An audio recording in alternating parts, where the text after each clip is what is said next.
hedonic, euphoric, driving, motivational, habituating.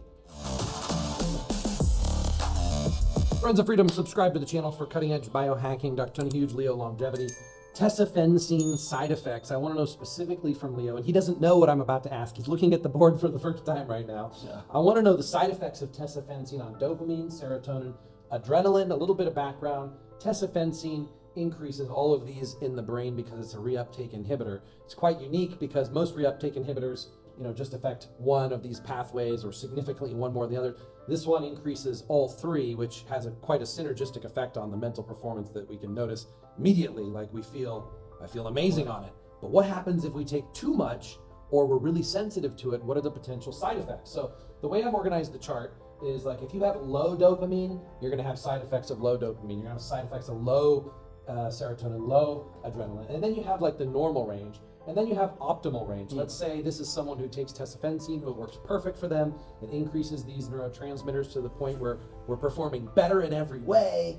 It's amazing. And then what happens if we take too much Tesofensine, or we have a sensitivity, or we end up stacking Tesofensine with something else like an SSRI that's also increasing one of these neurotransmitters, so that one of these neurotransmitters goes too high. Yeah. So we can go like, well, first of all, if you have low dopamine, So I'll describe the low ones to you guys Yeah. first.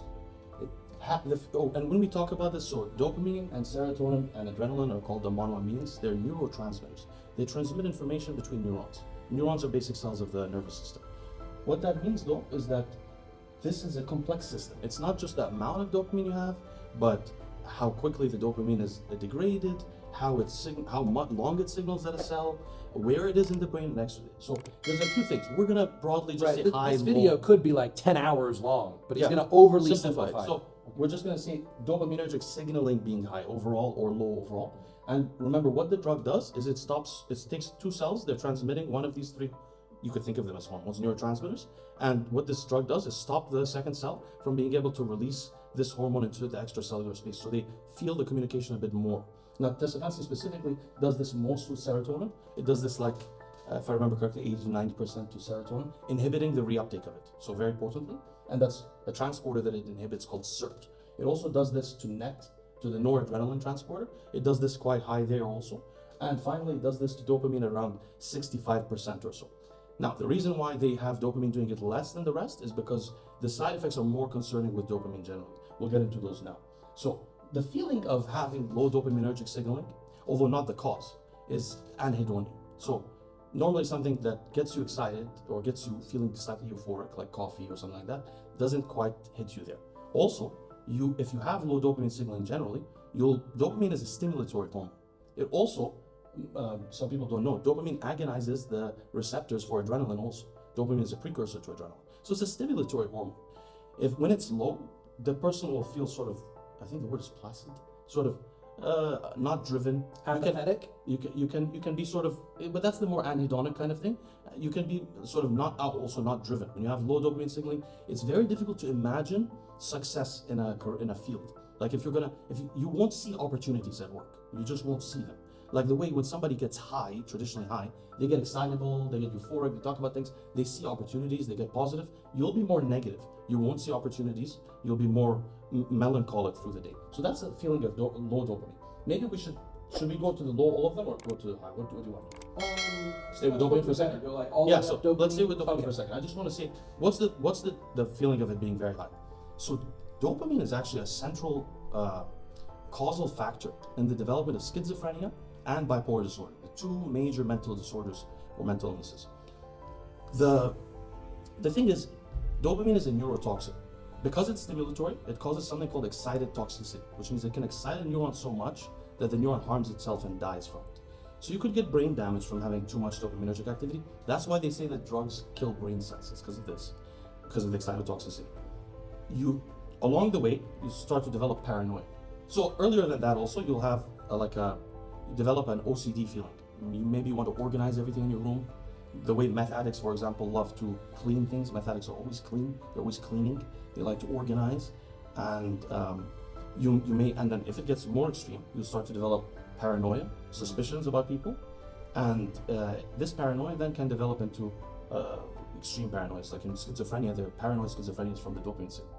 So Dopamine is happy, euphoric, driving, motivational, habituating, and then when it gets too high, it becomes anxiogenic. It makes you feel anxiety. It's very stimulatory to the point where it can be like a psychedelic feeling. It develops this thing called mania. If people end up with a high dopamine signaling for a period of time, they develop something called mania, which is when they're like overly euphoric for a period of time, like a long period of time. So that can be an early part of the day, but it could be days in a row, and then they go through a melancholic period. This is a problem with having high dopamine signaling or irregular psychic states with dopamine signaling, is that in the long term, you can end up sort of programming your brain to become cyclothemic, or worse off, bipolar. So bipolar disorder, very common in Hollywood actresses and celebrities. I don't know if you noticed, because of cocaine. Cocaine's function is like tesofensine. It inhibits the reuptake of dopamine specifically. That's not the way it actually works to be so dopaminergic, but that's its mechanism. And so the cocaine thing, the issue with that is it's short acting. It comes and goes through the day. So they get a boost of dopamine, then back down. And this seems to create this shifting state. Tesofensine, one of the reasons why drugs in general that affect dopamine are sometimes made to be 24-hour drugs, is to limit the psychic shifting, to limit that danger. So you understand a little bit about dopamine, and we can go back to it. Serotonin is really the most concerning one here for many people. Oh, by the way, about dopamine before I finish. Dopamine is a circadian hormone or circadian neurotransmitter. So it's supposed to be higher in the daytime and lower at night. So one concern, not with having it too high, but having it too stable, is you may end up somewhat distorting your circadian rhythms. Although, to be honest with you, it's not that severe from this. So now about serotonin. The problem with serotonin, well, let's talk about how it feels like being low. So low serotonergic signaling usually implies also that you have low neurogenesis, low growth factors in the brain. So you may have a rigid brain that's stuck in your ways of thinking. But the feeling of actually acutely having low serotonin signaling, just the serotonin effect, is if you took some 5-HTP. 5-HTP is a precursor to serotonin that skips the rate limiting step in the synthesis of serotonin. So if you say, like, instead of tryptophan, so if you take some 5-HTP, the feeling that you get acutely from that's serotonergic signaling across your receptors. The SSRI increases that over time, which then causes the inhibition of the serotonin reuptake, which eventually causes increases in neurogenesis. The neurogenesis later, if you have high serotonergic signaling, makes you feel, it's an anxiolytic effect. It causes also positive affect, so you have a slightly more positive outlook, and an anxiolytic effect, where there's slightly less anxiety at baseline. In fact, when you get this neurogenesis, your brain also starts to function a little bit differently. You feel very adaptable, sort of childlike, able to deal with new circumstances and so on. But the feeling of having low serotonin, because serotonin modulates the GABA system underneath it, the feeling is like an anxious feeling, and the feeling of having high serotonin is sort of the feeling that you would imagine a child has when they cuddle their mother, when they're in their mother's arms. So that's how serotonin sort of feels, if you want to imagine it. But remember, it causes in the long term that neurogenesis. The danger with having too much. This feeling of doom, does that come from low serotonin? The feeling of doom comes from low GABA, which could be modulated by low serotonin. Okay. But the actual feeling of despair, if you've ever felt so anxious, you can't see how the world could work out. It just looks all wrong. This is GABA dysfunction. You could control it with serotonin upstream, but you could also manipulate it with GABA directly. So that's now the danger of having too high serotonin levels. Well, let's talk about the practical issue of having high serotonergic signaling. There's two things. Serotonergic signaling is inhibitory toward dopaminergic activity. The more high your serotonergic signaling is, the less the dopaminergic activity will feel stimulatory. So first of all, so if you have really high serotonergic signaling for your cognitive architecture, you might find yourself less focused at work, less able to think clearly, or less driven.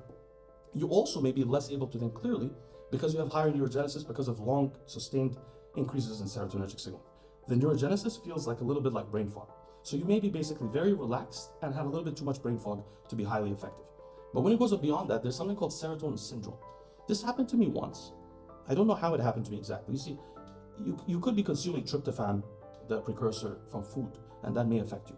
Other people may be taking supplements that affect the serotonergic systems without realizing, like St. John's wort, or like Kana, for example. Kana is also a SSRI. St. John's wort is an SSRI that inhibits a lot of enzymatic activity. So it can make a lot of drugs accumulate in you and all kinds of interesting things like that. In the case of serotonin syndrome, there becomes a cardiac kind of crisis. It happened to me myself. I was able to use a beta blocker and stay home. Some people end up in the hospital. This could happen to you, for example, if you were taking tesofensine and you went to do some MDMA or took a lot of 5-HTP, something that exaggeratedly increases your serotonergic transmission. So that's what could happen there. Serotonin and dopamine have various effects in the body, keep in mind. So they have cardiac effects, not just in the brain, which is one reason why you wouldn't take 5-HTP daily long term, because serotonin levels are associated with liver cancer. That's why SSRIs are preferable by definition.